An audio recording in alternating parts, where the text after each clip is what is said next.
ज़फ़रान ख़ान ने आपके लिए पैगाम भेजा है। वो चाहता है कि आज आप उसे काली पहाड़ी पे मिल लें। तुम दोनों का वलीमा कर देते हैं। शीनी, अगर तुमने कुछ गलत किया है ना तो मुझे बता दो। तुम्हें अंदाज़ा है तुम अपनी ज़िंदगी के साथ कर क्या रही हो? ये मनहूस लड़की अब बीबी जान की बहू बन गई है। सारी गलती आपकी है। सारी गलती मेरी है। आप खान को पैगाम पहुँचाओ कि मैं उससे मिलना चाहता हूं।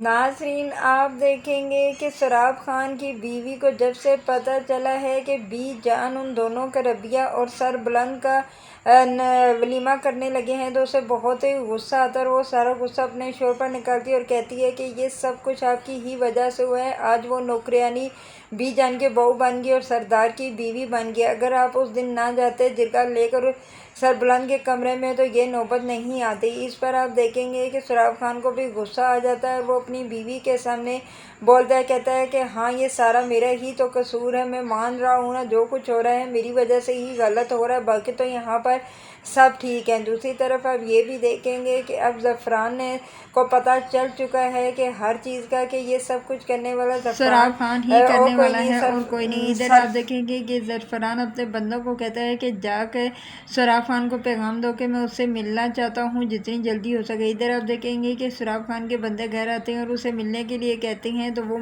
बिल्कुल मान जाता है और कहता है कि मैं आऊँगा उससे मिलने के लिए। लेकिन इधर आप देखेंगे कि जब उसे अपने भाई सरबुलंद का पता चलता है, एहसास होता है, तो वो खामोश हो जाता है और वो कहता है कि आगे वो मुझ पर शक कर रहा है। ये ना हो कि अगर उसे यकीन हो गया और उसने मुझे उनसे मिलते हुए देख लिया तो फिर मैं क्या करूँगा कि वो तो मुझे कभी भी माफ़ नहीं करेगा। इधर आप देखेंगे कि रबिया जब अब किचन में खाना बनाने के लिए आती है और आगे शीरी होती है तो वो शीरी से पूछना शुरू कर देती है। कहती है कि घबराने की कोई बात नहीं है, अगर तुमसे कोई काम गलत हुआ तो मुझे बता दो। मैं जानती हूँ कि तुमसे कोई काम गलत हुआ है, लेकिन ऐसा रहना भी तो ठीक नहीं है। आगे से आप देखेंगे कि शीरी बिल्कुल भी ज़ुबान नहीं खोलती। दूसरी तरफ आप ये भी देखेंगे ज़फ़रान जब बात कर रहा होता है फिर सरफराज खान से तो पीछे उसकी भतीजी सब कुछ उसकी बातें सुन लेती है और वो जाकर रुस्तम को बता देती है और कहतोसम को बता देती है कि ये सब कुछ ज़फ़रान ही कर रहा है। इस पर आप देखेंगे कि वो परेशान हो जाता है। इधर आप ये भी देखेंगे कि सराब खान चला जाता है मिलने के लिए